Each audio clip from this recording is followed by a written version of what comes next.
Great. Well, welcome everyone. Thank you so much for being part of this event on Orientalism today, Orientalism across the disciplines, sponsored by the Theology and Religious Studies Department here at Villanova, the PhD program, as well as the Heart of Teaching program and the Center for Political Theology here at Villanova in conjunction with the Political Theology Network.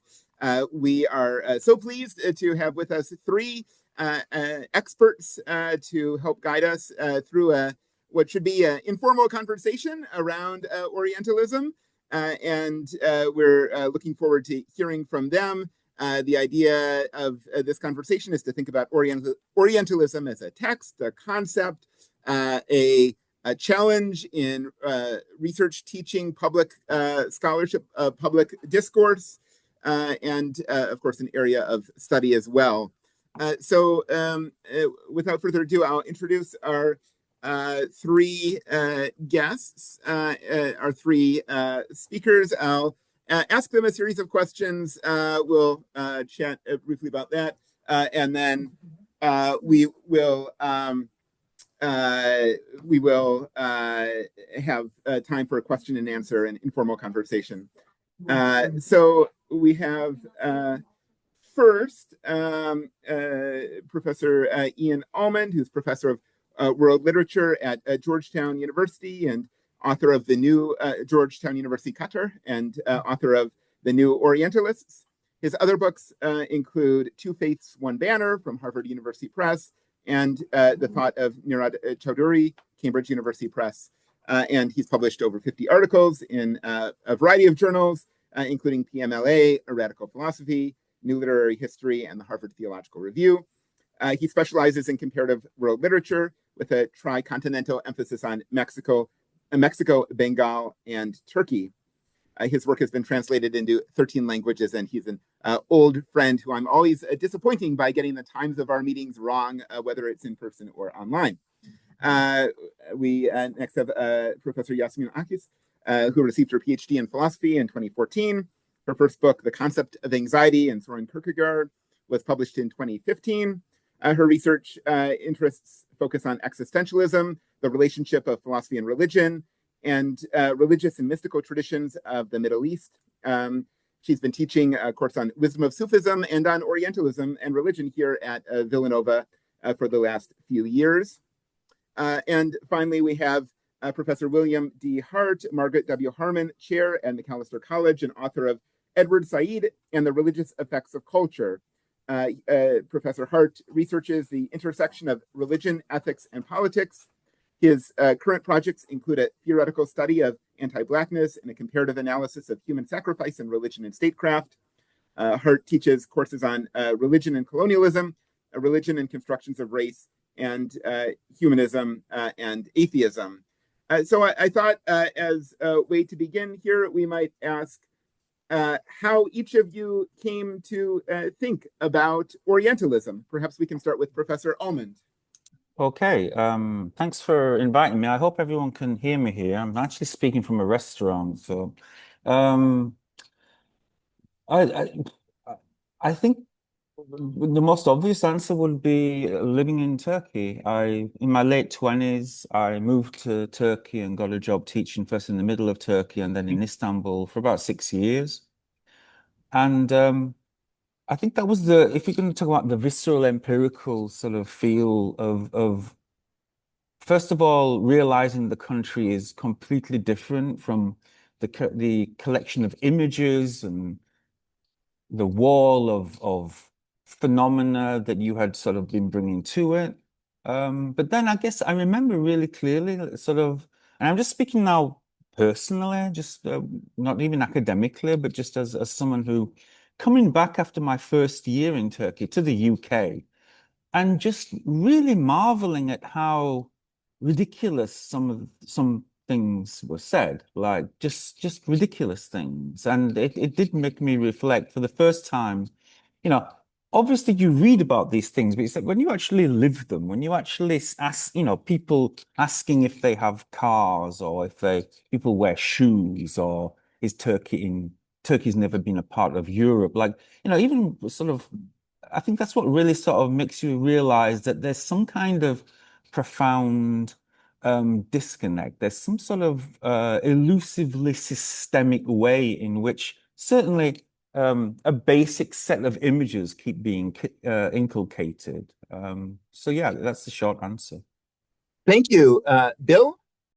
I also want to thank Professor Lloyd for this invitation. It's always good to talk about ideas. I actually encountered Orientalism via Michel Foucault. I was in graduate school. I was taking a course on Foucault, and the instructor wanted us to read someone who was employing Foucault's ideas. And so as part of that course, we read Orientalism, and I became captivated by Edward Said's way of thinking, and I sort of read my way through his English language corpus, and eventually wrote my dissertation on the idea, or on him. And so that's how I encountered Orientalism. And like Ian, I see the kind of invidious distinctions that play such a large role in Said's account of Orientalism everywhere I look, especially in religious studies. You see it everywhere, and that's my field. Great. Yasemin? Let me see. It's going to be interesting. We're in the same room. Yeah, it's not echoing, right? My relationship with Orientalism began through real life experience, like long before it became part of my teaching. Growing up as a Turkish scholar, I became aware of how Turkey and other Middle Eastern identities were often blended together and reduced to a single, simplified whole. So just like Ian gave some examples from, his experiences in Turkey, which I'm glad to hear about them from someone who witnessed to the situation. So that experience shaped how I understood religion, culture, and representation from the inside. So when I began teaching in Western universities, I didn't start with an Orientalism and religion course. I first taught Sufism and the religious traditions of the Middle East. Even though those courses weren't directly about Orientalism, they consistently revealed how deeply rooted misconceptions and biases were. Over time, I became clear that these misunderstandings weren't accidental. They came from long-standing ways of framing knowledge. So that realization pushed me to develop a course on religion and Orientalism at Villanova. Unlike my other classes, this one directly targets those inherited assumptions and works to reshape them. And I see the results constantly. We even say in the very last class of the semester that once you learn Orientalism, you cannot unlearn it. And it creates a fundamental shift. So not just in what students know, but in how they see and question the world around them. So this thing became my motivation. Thank you so much. I think perhaps, thank you. Perhaps since we've heard the sort of origin stories for the three of you, we could now ask how you see conversations about Orientalism having changed over the years from when you were first interested in and began becoming engaged in these conversations to the present. I don't know if maybe Bill would like to go first this time. Sure. I mean, that's a good question. I think whenever any large sort of conceptual innovation lands, it produces all kinds of effects. And so there's a lot of conversations around the time that Edward Said published the text back in 1978. I think by the time I was in graduate school, when I was taking this course in 1990, it was still a hot topic. I think now, though, that the concept has been thoroughly sort of metabolized and sort of has been integrated with other, kinds of theory. So for me now, Orientalism is a useful concept, but it's a concept within an overall analysis of colonialism. So for me, it's a subcategory of the critique of colonialism, which provides some insights, but like any conceptual innovation, there are some deficiencies in that cultural frame as well. So that would be my response. Great. Ian? I'm very happy Bill said that, because it is something that I also share.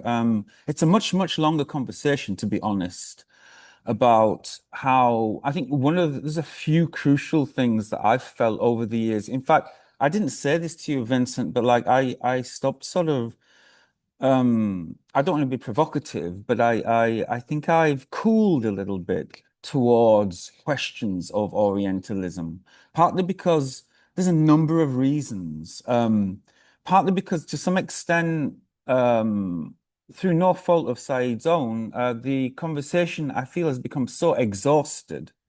And the critique of Orientalism, the counter-critique, I think many people got weary of this.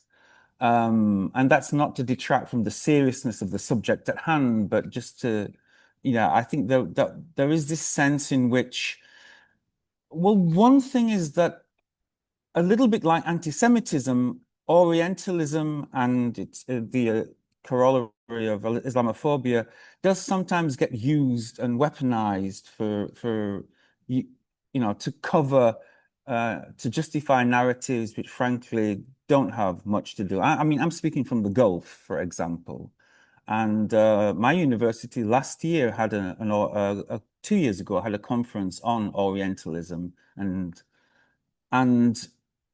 I think like Gulf states have been happy to, and Turkey included, with TRT World, they're happy to sort of like dismiss or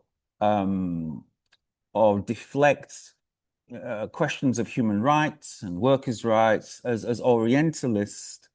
And while there is definitely some legitimacy, there's also, there are sort of serious questions to be raised. And I personally felt that in the case of Qatar, for example, the disgusting Western media coverage of Qatar, and it was disgusting, it was hypocritical and hysterical and exaggerated.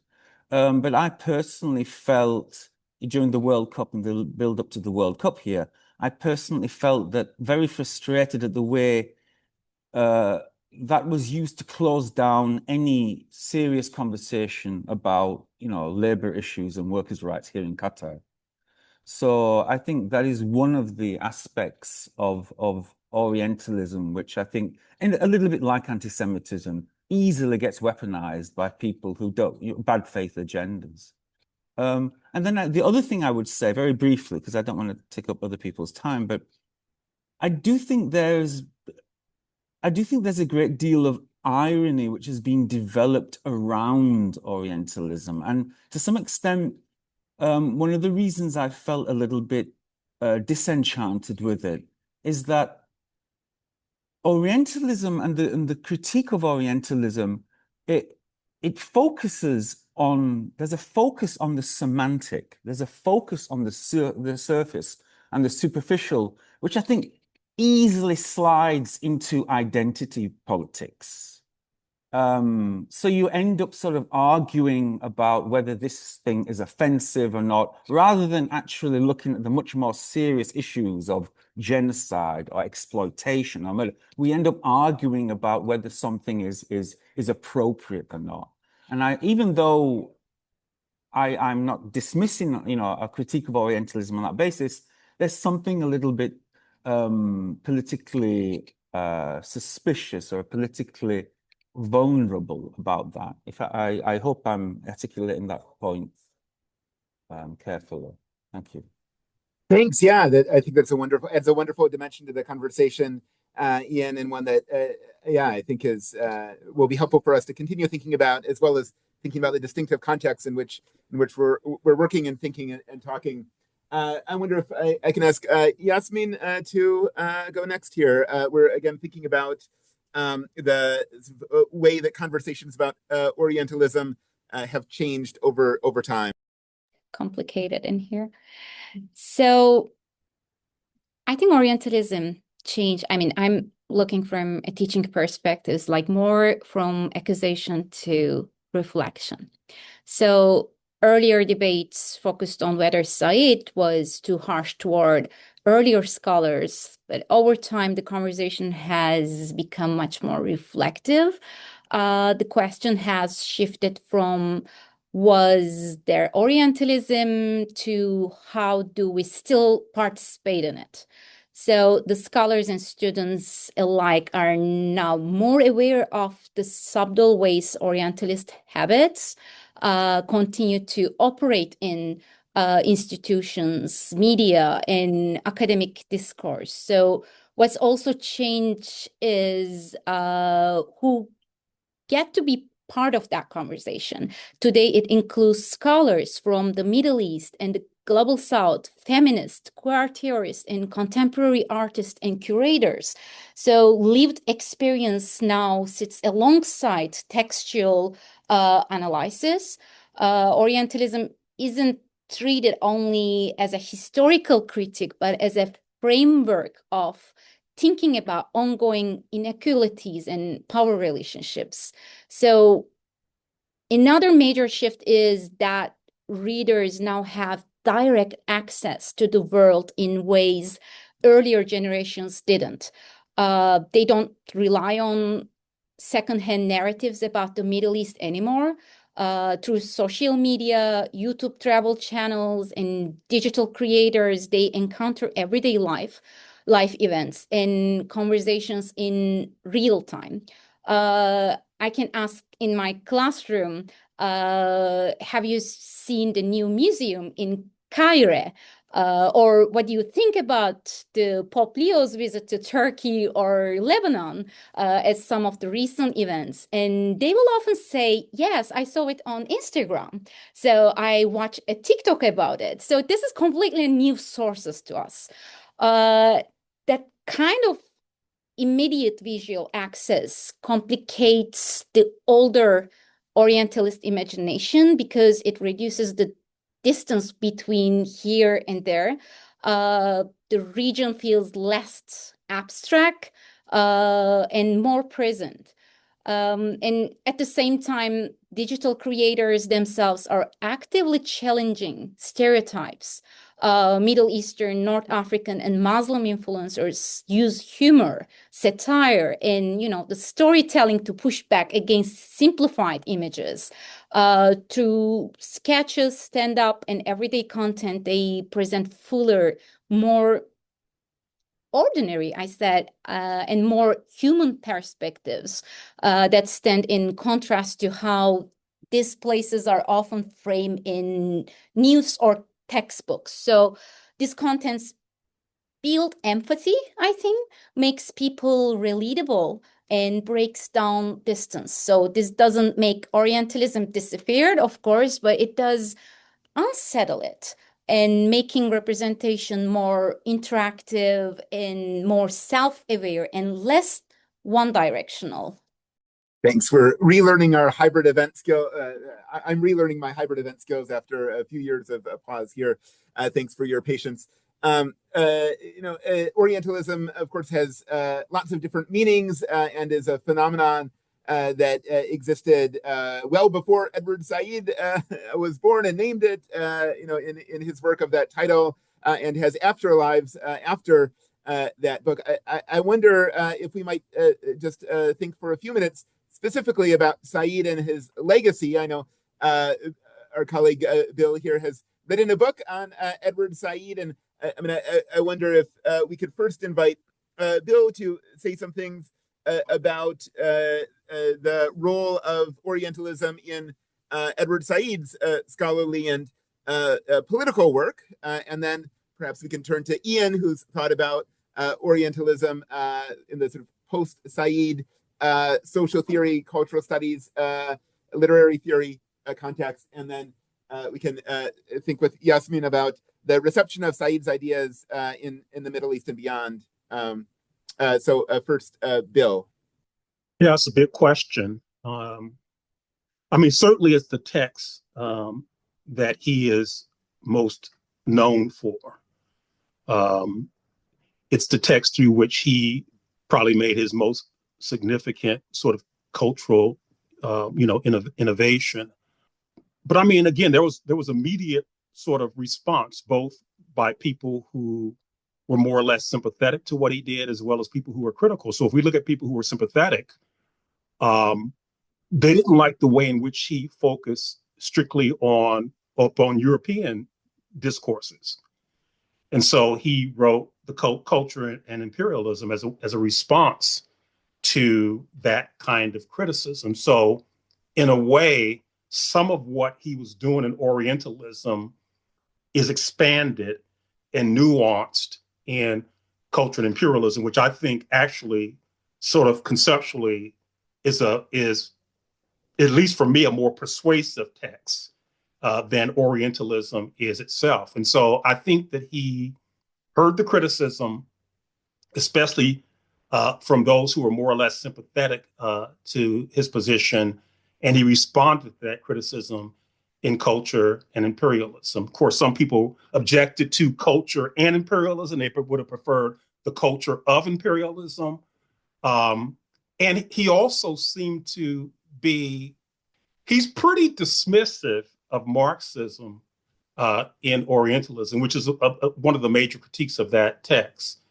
And he seems to be perhaps giving a Marxist framework more credit in Culture and Imperialism than he did in Orientalism. But a lot of the criticism of Said comes from the claim that basically he's seduced too much by Foucault and by the post-structuralists, and that he minimizes a Marxist analytic frame, which I sort of agree with. I mean, underlying Orientalism is capital accumulation. You know, all of these invidious distinctions serve the function of Europeans who are acquiring wealth in terms of land and other kinds of wealth. And to some extent, that's obscured in Orientalism because Said wants to tell a tale in which there is this sort of East-West distinction that extends back into antiquity. I think that's dubious for all kinds of reasons we can talk about. And I think because he does that, he sort of undermines or ignores or minimizes the fact that what he calls Orientalism, the discourse of Orientalism, emerges precisely when capitalism is taken off. So imperial colonial modernity, that is the Europeanization of the world, and capitalism, the emergence of capitalism, are occurring simultaneously. And Orientalism sort of obscures that. Thanks, Bill. And I imagine Ian will want to say things about capitalism as well as the sort of next generation of discourses around Orientalism. Vincent says that because we worked at Occupy together like 10, 15 years ago, so he knows exactly what. Yeah, I agree with what Bill said. I mean, like, I want to say, first of all, you know, I stand with Said. Like, I don't, you know, in the whole Bernard Lewis thing, I definitely consider myself someone who supports Said. But, you know, as also already been said, as time goes on, and I also understand how you can, in order to say something, sometimes you have to scream at the beginning to make yourself heard. And I think to some extent, some of the deliberate focuses and exaggerations and exclusions in Orientalism comes from that sort of very primal need to shout because he was saying something so new, relatively new. But yeah, as time goes on, there are sort of interesting, there's sort of absences and downplays. I think the fact that, you know, Said in Orientalism doesn't mention the C word, capitalism, right? It's you know, and when you consider the central role that capital had to play through the East India Company, through so many concerns. And if you read his beautiful memoirs, Out of Place, and also the very interesting biography that Timothy Brennan wrote of him, you know, there is a sense in which, and this is very ad hominem, but I do feel that he was a very, he was a member of the bourgeoisie. He was came from a very wealthy, privileged background, and to his credit, he spoke out for the subaltern, which he definitely was not. Yeah, he definitely belonged to the upper echelons of Anglican Arab society. Yeah, his father was, and so on and so forth, right? So I think that to some extent there's a kind of biographical explanation for some of these lacunae. I think that he doesn't really mention the Ottomans, which is another critique which is sometimes made of Orientalism, that the Ottomans were a powerful imperialist force, a major cultural and historically powerful entity that for a certain period of time, even European monarchs paid tribute to. And he leaves out of this because he wants to give this sort of like Anglo-French versus Arab Turk dichotomy he wants to preserve. So I think that could possibly be seen as another exclusion. I think and please tell me, I don't want to like go on too much, but I wrote a history of Islam in German thought like 10, 15 years ago, and that was one of the things which made me review Said a little bit soberly, because I actually read a number of 18th and 19th century German Orientalists, and I got two things. First of all, there was a much greater degree of subtlety and prescience and thoughtfulness in the Orientalists I read. Like, for example, Jakob Reiske.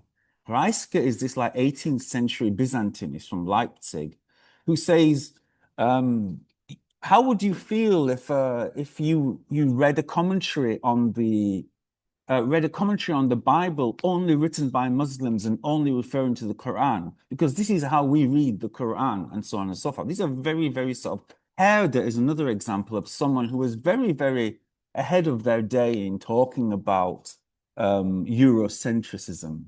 So it did make me review, and even Gibbon, like when you read Said, he only has that single line about how Gibbon calls the Ottoman Empire, I believe, a monster. And this always prejudiced me against Gibbon for years. But when I actually started reading the final volume of Fall of the Roman Empire, Gibbon is actually a lot more nuanced about the Ottomans. He acknowledges how thoughtful and educated Suleiman the Magnificent was. He acknowledges all the various Muslim-Christian military alliances that took place. So I do think that to some extent a degree of sort of homogenization, even perhaps slightly willful opacity is employed by Said. And I guess that brings me to the final point. And it touches really on something Yasemin said earlier. Like, I think what I found again and again and again was that very often it's not that writers, in the case of Germany, it wasn't that German writers like Hegel imbibed a kind of Orientalist philological pastiche. Very often, you actually had Orientalist thinkers who were saying extremely critical things. And thinkers like Hegel and Goethe read them and deliberately didn't use them, deliberately filtered them. So, for example, Hegel had read a number of philologists and was perfectly well aware of the interrelatedness of various European languages, the Indian languages. But he filters that out in his insistence on the kind of linguistic supremacy of European languages. And Goethe is the same, finally, my final point. Like, Goethe says awful things about the Turk, He romanticizes the Persian and the Arab, but the Turk is like a peasant. But Goethe had read a guy called Heinrich von Dietz, who had composed and put together an anthology of Ottoman verse. Goethe was perfectly aware that the animals and the lustful rapists that he portrayed in his poetry when he talked about Turks were not a reflection of the very sophisticated society that Istanbul was in 18th century. But on the contrary, Goethe still continued. He preferred his tropes over the truth. So I think one of the things that I got kind of depressed about in the end was the possibility that learning things and experiencing these other cultures doesn't really change people's points of view. You know, people compartmentalize. Yeah, it doesn't matter how many sophisticated Turks and sophisticated Arabs and sophisticated Kurds there. When they're pushed in a certain point, they will repeat the same cliches again. They will choose to live in the same sort of like life world and the same sort of narratives again. They will perfect that narrative over their own empirical lived experience. And I think that's a sort of slightly depressing point that I want to end with. Thank you. Now we'll go to Yasemin. Yeah, I agree. So it's depressing. At the end, very depressing. But this is also why, like, I take teaching Orientalism so serious. So maybe your ideas might not change to meet with, you know, the people from that culture. But if you learn how everything started as like more conceptualized, you know, the way. So this is why Edward Said still a matter to us. So as a part of the teaching, so when I start to talk about Edward Said, of course, at one point we have to leave Edward Said, you know, behind us and move forward with experiences, with new cases and new kind of examples. But once my students understand where everything started, so, and it was intentional, which creates that, you know, the depressive, you know, result, I think, they understand, you know, and also this is a like completely new generation when you teach them the more like a formal way. So as a fact, like, this is what's happening. So what's your solution? And what's the next step? I see it like much more hopeful, maybe, instead of being, you know, depressive. So maybe you don't have that opportunity with your colleagues or with the normal people you meet with, the, you know, in your normal life, but in classroom. I see the hope in classroom with young people, with their new sources. So because of that perspective, Said's still important source to me, like until certain point, and then we move on. Great. Yeah, thank you. And if you have questions, please keep thinking about them. You can share them in the chat or just hold them until we move to the question period in a few minutes. I think one thing that the three panelists have in common is approaching questions of Orientalism with some background in religion or some interest in the study of religion. And I wonder if we might just invite each of them, perhaps starting with Yasemin, since she teaches a course on Orientalism in a religion department. How would you advise us in the audience, right, to think about these two things together, Orientalism and religion? Right. I mean, religion has always been one of the main places where Orientalism shows up. So a lot of the images people still associate with the Orient, the mystical sage, the veiled woman, religious fanatic, are deeply tied to religion. So these images shape how entire religious traditions are understood, how people approach interreligious encounters, and even how political stories get told. So, but Orientalism doesn't stop with religion. Also, it shows up across a lot of other fields too, right? So the art history, anthropology, political science, all of those, you know, the aspects. So anywhere representation matters, Orientalism tends to be present. So at the core, Orientalism is like really about power in religion or not in any other area. So in this aspect, I try to see that from this, the perspective. Yeah. Great. Thank you so much. Perhaps we can go to Ian next.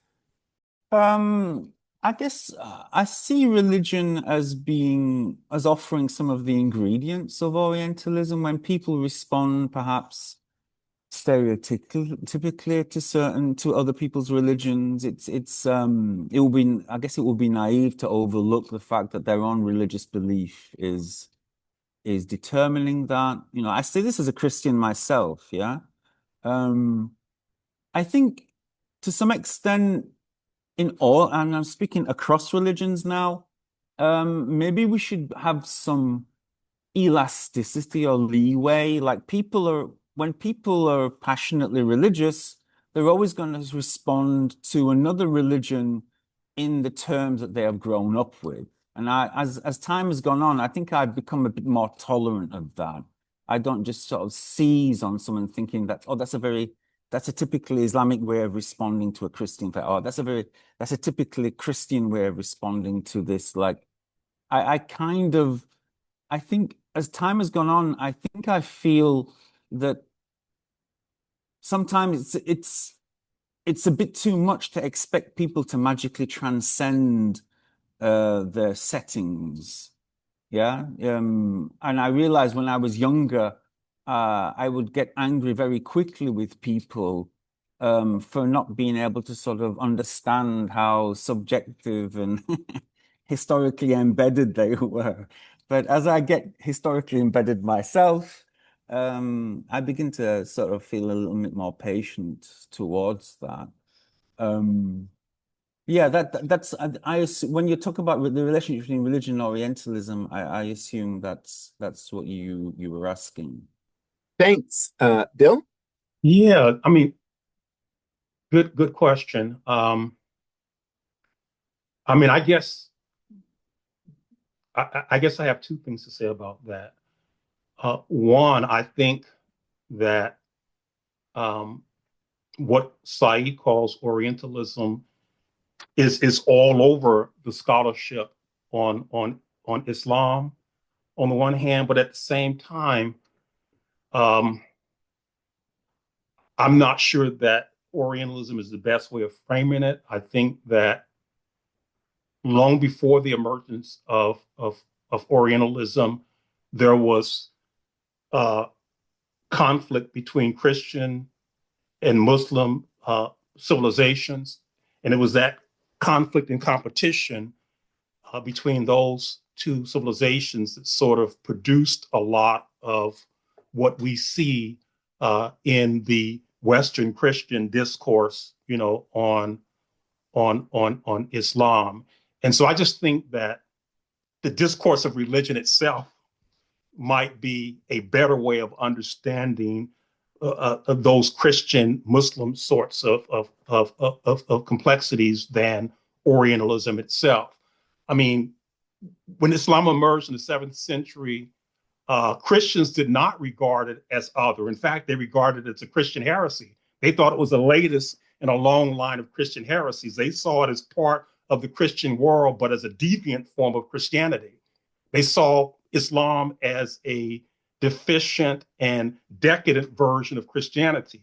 They saw the Prophet Muhammad as a deficient and decadent version of Jesus. So, I mean, we just sort of go on and on. So they saw themselves. That is, Christendom saw itself in Islam. And I just think that I'm not sure that Orientalism is the best way of framing those differences.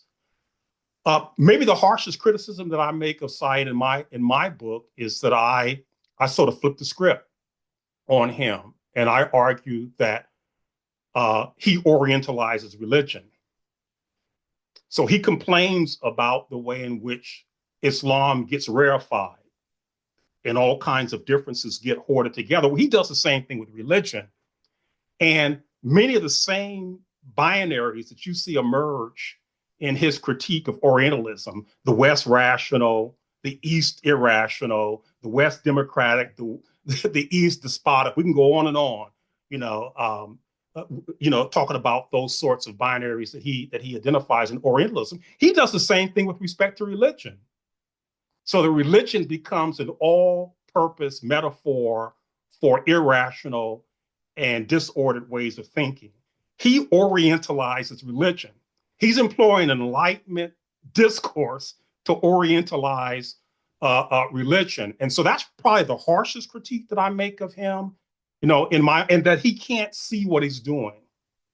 He's employing a logic that's quite similar to the logic that he's criticizing in Orientalists. Wonderful, thank you.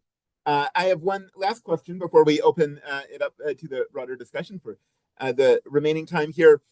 Each of you also have other scholarly interests that are at some distance from Orientalism or the work of Edward Said. Yasemin is also a Kierkegaard scholar. Bill works on anti-Blackness, among other things, in Black studies. Ian is a polymath and does many things. And I'm curious if you could each sort of talk about that other interest that you have, and if there are ways that your attention to or conversations around Orientalism has inflected or motivated or changed that other thing that you do. Maybe we can start with Bill again.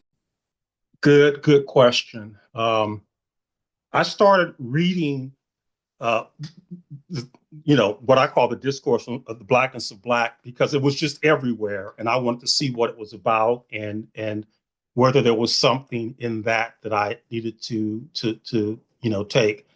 And interestingly enough, the person who's most associated with that discourse, Frank B. Whittleson III, was actually a student of Edward Said's. I think in an MFA program or something of that sort.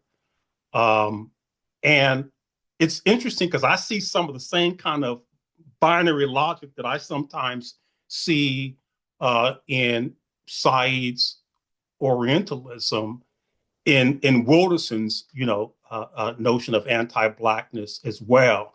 So I guess I'll respond that way, just sort of creating a bridge between some of the things that I was exploring in reading Said's work, and also some of the things that I see, in the discourse on anti-Blackness. Some of the same critiques that I have of Orientalism, I have the discourse on anti-Blackness. I see it. One critique that's been made of Orientalism, I mean, this is a problem. As Kierkegaard said, we live forward, we understand backward. And so I had no way of knowing when I was in graduate school in the late 80s, early 90s, that I was in the midst of neoliberalism in which there was a kind of a theoretical retreat from Marxism. From my perspective, in 2025, I know that and see that, now clearly. And in a way, I think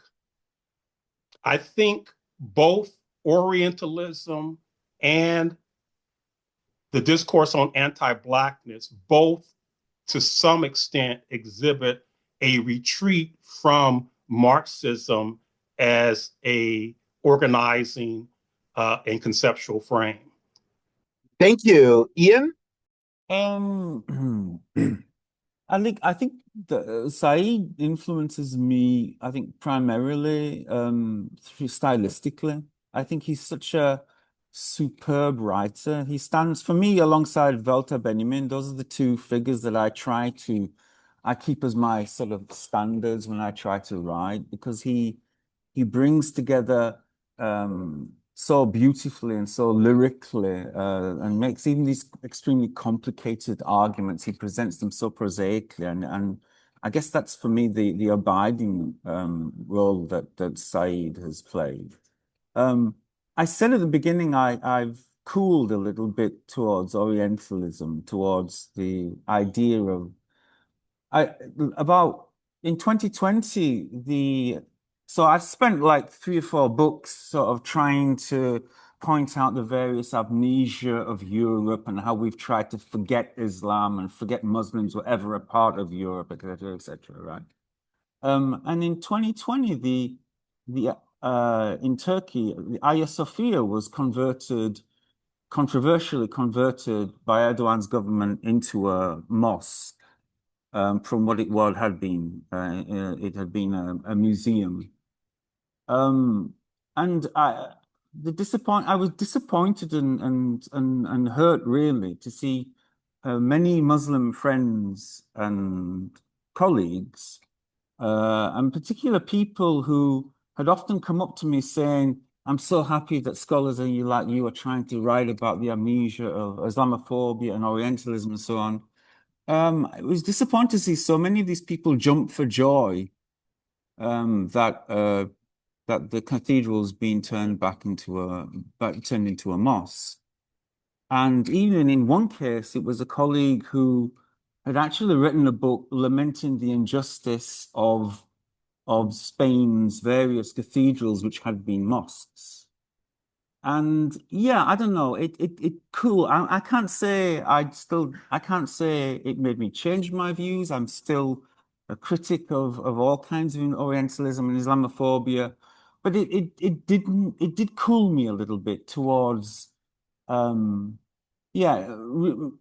towards people who when they talk about are happy to sort of critique political amnesia when it comes to their culture being forgotten by another, but when they themselves have power, are happy to celebrate that amnesia. I think it did sort of, it's the reason why I sort of stopped writing about the misrepresentation or the defamation of Islam, to be brutally honest.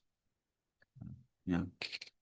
Thank you, Yasemin, and then we'll open it up to questions both from our live audience and from our virtual audience. Yeah, I can start with my comment as from someone from Turkey about Hagia Sophia. That's a wonderful example. Like, there is not one solution. It's like super complicated situation even for the people in Turkey. No one knows what to do, what is right or what is wrong about Hagia Sophia anymore. So the problem was all of those people gave those reactions to you. They never saw Hagia Sophia as a church in their lives. So it was like banned every kind of religious activity in the beginning of the Turkish Republic. The problem was over there was like sharp secularism.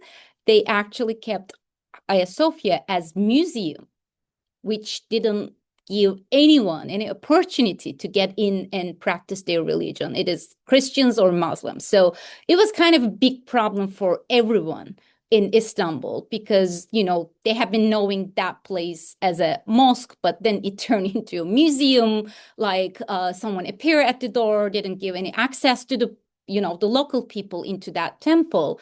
And right now, as far as I know, I have been there like last summer. The thing is much more complicated. So everyone is allowed to, practice their religion regardless of Muslim or Christians. But the situation in Hagia Sophia is there are iconographies all over the church, and they have to close them down for the Muslim prayer time. So, and people also want to see it as a museum too. People are inside, try to pray, and some other people are, walking around with the guides and touristic guides. So this is one of the things that like you cannot understand it from outside, from West, because too complicated. Like literally, even for me, I don't know what is the solution, what is the right thing to do about that. I think they're keep trying. So to reach out to a solution makes everyone happy, but apparently it's not, the working. So, and if we come to the last question, right? So in my case, so what are the discussions of Orientalism in my context? So I can, take up two different areas in my studies. So my context is teaching and curating cultural events and art exhibits, and discussions of Orientalism feel very alive and constantly changing in both of them. So in teaching, I have been offering my class Orientalism and Religion course almost every year since 2020. So, and honestly, it never looked the same twice. So, which is so fascinating. I think my audiences keep changing, and every group of students come in with different backgrounds and social media influences, different generations, and questions and their reactions really shape the direction of the class. So every single semester, it becomes much more of shared journey than a fixed theory, which I'm simply teaching. So because I think Orientalism is something you really have to experience and understand, just like in that example. I try to push the conversation beyond the classroom as possible. So toward the end of the semester, students work on group presentations about Orientalism in Western movies, animations, media, literature, and I'm always amazed by what they bring in from their own media worlds. So in many ways, they keep me aware of the newest, forms of Orientalism takes in popular culture. So that's why I keep teaching the course almost every year, because each group reshapes it. So in the context of cultural events and art exhibits, the discussions around Orientalism becomes more practical, not like in the classroom. So the focus shifts to how religions and cultures are presented and how to avoid repeating, the familiar cliches. In that space, Orientalism isn't just something you analyze, but it is something you actively work against through, the curatorial choices and collaboration, making room for contemporary lived expressions without the Orientalist shadow. So, this is pretty much like I'm trying to balance how to work with the concept in theory and in the practice. Thank you. So we have up to 30 minutes, but we can take as long, less than that as we like, to engage with questions from our in-person or our virtual audience. If the virtual audience would like to use the raise hand function, I think it's under React now on the Zoom menu, then we can build a queue. And of course, the in-person audience, you could raise your hand, I suppose. Who would like to begin? Can I say something? Oh, yes. I'm sorry. I just wanted to say something. I see many of my students from Orientalism and Religion class on the list. They're listening. They're hiding. I don't see any of them, any of their, the faces. I encourage them a lot. So in our very last class to ask questions and, but I know they're being shy a little bit. But I want to use this opportunity to thank to them, every one of them, because they make this conversation possible every single semester at Villanova. And I can assure you that I try to convince them you are more knowledgeable than many other students in Villanova about all of those issues. So which gives you kind of like privilege to talk and, to ask questions. So of course it is their choice, but thanks to all of them to be here. At least I know they're listening. I have two questions. First for Ian and second for Yasemin. For Ian, thank you so much for, especially the first time when you said about Orientalism and you said about weaponization about Orientalism and later on also, I'm just curious about your opinion about projects like Ethics and Empire by Nigel Bigger. I think a couple of days ago, I saw on Instagram, he was being interviewed by Seteo's Director, Mehdi Hassan, and it was a really, really nice conversation. Yeah, I just wanted to, can I say that there was a rise of projects such as this, right? Trying to also push back, because I think one of the culprits that he mentioned in his book, also Edward Said as well. And even like one of my students in my class this semester also wanted to make a paper to saying that, oh, not all Western idea are bad.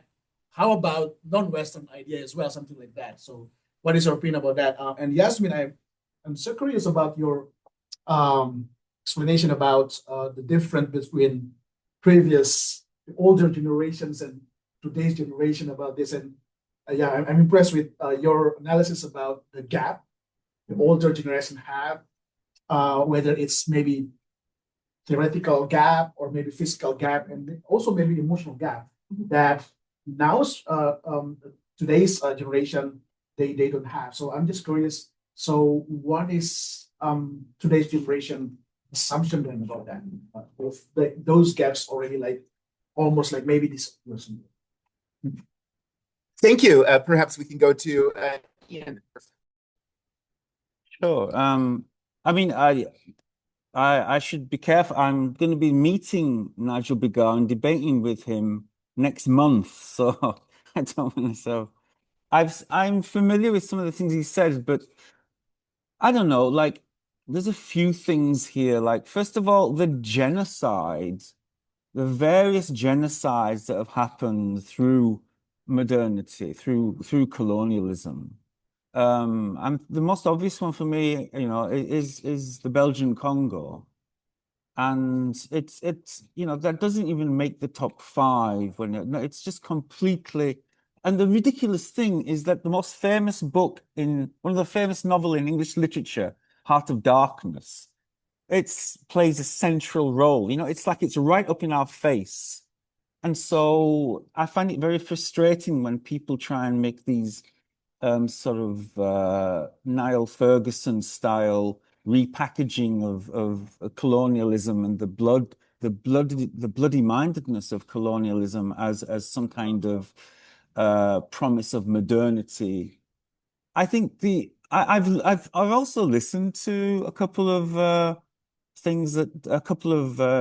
videos of Nigel Bigar, and like, you know, I get it that I think there's probably, and you should probably ask an Indian historian to say this, but I'm sure there is, despite, you know, the Bengal famine and despite them, there's no doubt that you could describe imperialism in India perhaps as a violent forced encounter with modernity. And there's probably a longer, more nuanced conversation there to be had. But for me, quite apart from the way we just conveniently forget these enormous numbers, or the only genocides we remember are the Shoah, and then of course, you know, the Russia and China. You know, it's a very Western version of which genocides we remember and which genocides we forget. And the Armenian genocide of 1915, I think, is forgotten primarily. I think a number of people quite rightly point out that Turkey's membership of NATO is probably the main factor in the silence, the fact that we don't. Because, you know, it's the unusual example of a genocide where Christians were murdered by Muslims, and yet the West still keeps silent about it. But I think Turkey's membership of NATO was a pretty central factor in that. But my problem with Bigar, I think, whenever I listen to him, is that he's very relaxed about the way the world has turned out. Okay, like when you look at this is up until about probably 15 years ago, the wealthiest countries were European and European settler countries. You know, the world's currency system, you know, whereby you can work for a week in London and live for a year in Bangladesh. But you'd have to work for a year in Bangladesh to even live for a week in London. That's a rigged system. That's a rigged currency system.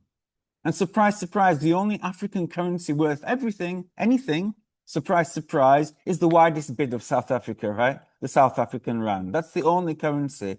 So I think there's when Bigar speaks, I have some time for the idea that, it's not just, white people aren't intrinsically evil. I get it. European imperialism was not the only imperialism. I get it. Its devastating effect was most probably because amongst all the other previously violent imperialisms, European imperialism was turbocharged by scientific modernity and industrial modernity. I get it. But he seems to sort of not see the current financial system, the current status of the world, the inequalities of the world as connected to them in any sort of formative way. When he was talking with Mehdi Hassan, that's the impression I got. Anyway, I hope I answered your question. Yeah. Thank you for the question. And I want to clarify that when I said the older generation. So I first targeted the 19th century painters too. So it's like the whole, the older generation. So there are different kind of, the areas. But when we talk about how Orientalist art created, they were based on secondhand informations at the beginning, right? So they were relied upon on travelers who saw Orient, or maybe not even, because, we got some information from European painters who were hosted in the, invited by the Ottoman Empire to come and paint his portrait. But it is not actual, Istanbul visit. If you live in a Ottoman palace for a year, it's still not a, the direct information or something like this. So whenever those people went back to their countries and gave all of this information to others, so all of those imaginations and fantasies kicked, when it comes to Orient. So they created all of those ideas based on secondhand, maybe third-hand information. So what I mean with the source of our knowledge change right now, so we like it or not, social media, YouTube, all of those, the direct live connections changed most of the things, because the new generation, young generation, they don't buy it, which I really like it. So one example from my classes, so like last semester, one of my students, she told me that she is just like opening up YouTube. And, there are some travelers, YouTube channels. They are not talking, no audio. They're just like keep walking on the streets in any city. Like you can find them like walking tour in Prague, walking tour in Paris, walking tour in Istanbul. And one of my students, like she said that apparently she loves the cats. And she told me that, oh, I'm just like opening up the, the walking tour in Istanbul and watching and walking actually in Istanbul streets. And I couldn't help but ask that, oh, did you see any camels around? Because this is, one of the stereotypes. So they don't buy it anymore. They just like turn on the, the YouTube channel and they look it up, what that region looks like actually. And they have their own generations, YouTubers, Instagram influencers. So they are constantly, open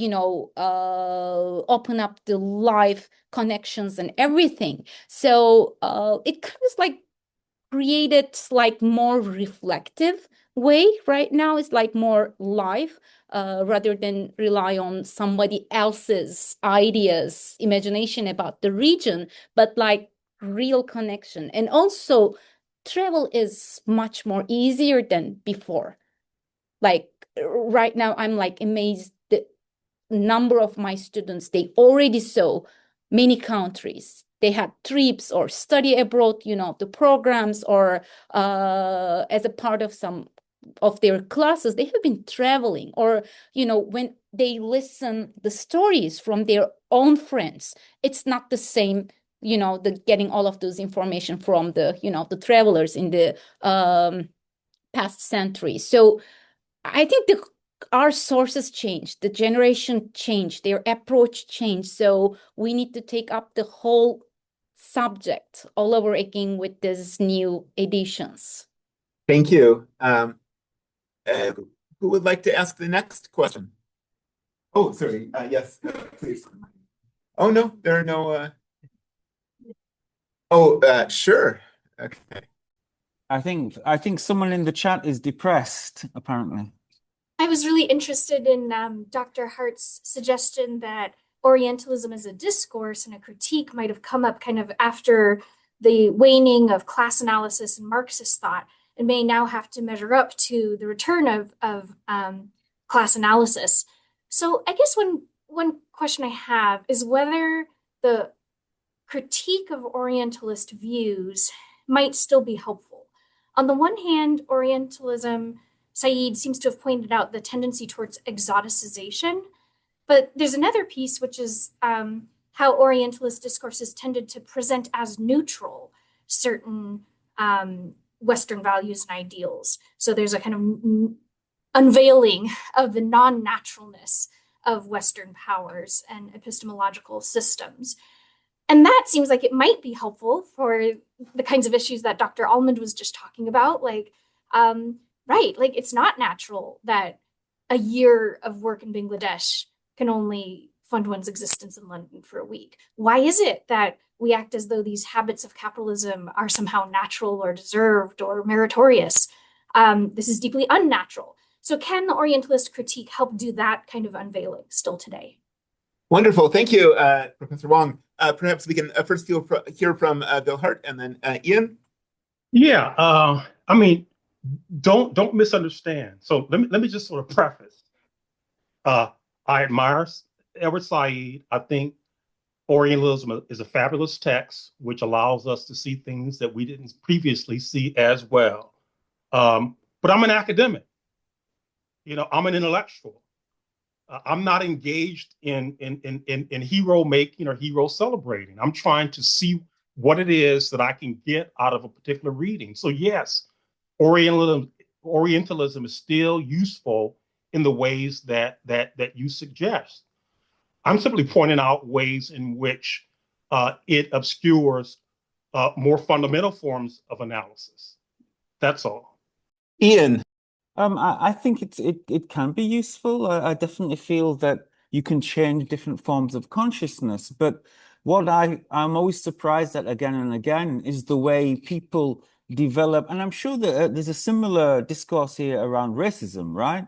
That people will develop very sophisticated vocabularies of tolerance and accommodation, but leaving their core selves kind of intact.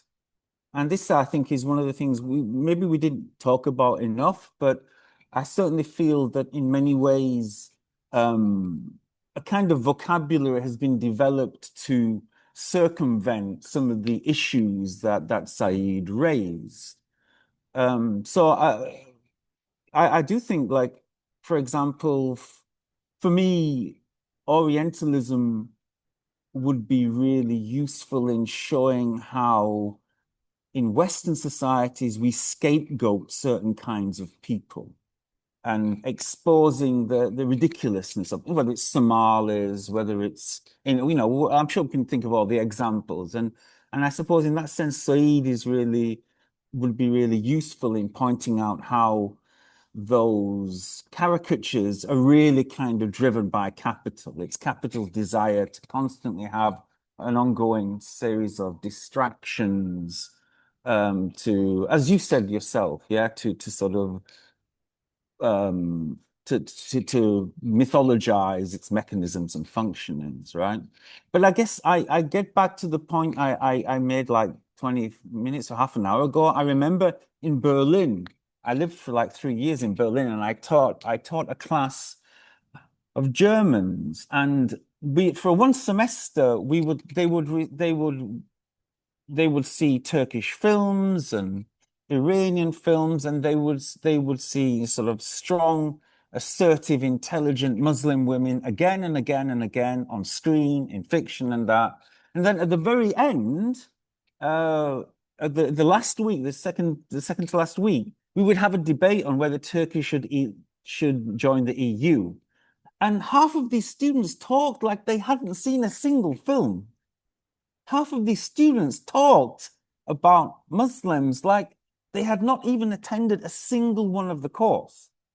And it really made me realize that there's a certain kind of schizophrenia in our social selves. That there's a way in which we store a kind of subtle version of how we would like to appear, but then there are basic core things that, and I guess my worry is that no matter how much we critique Orientalism or critique these, have these workshops, there's something about those core identities that remain untouched. I hope I'm making sense here, and that is my worry really. But yeah, it's a great question. Thank you, Stephanie. Can I just say one thing? And I'm really sorry. I'm gonna have to go. I'm in a public place, and I'm gonna have to go soon. I'm really sorry, but I'm in a restaurant and they're closing. It's like 10. It's 20 past 10 here, but they're another 5 minutes.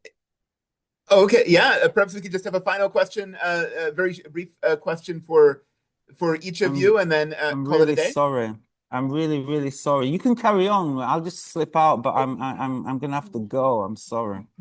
Sure, no problem. Yeah, thank you so much for being with us, Ian, and yeah, thank you all for joining. It was a great discussion, and we really valued your insights. We'll try and make the recording available if you have friends or colleagues who might want to watch this or view it in a class.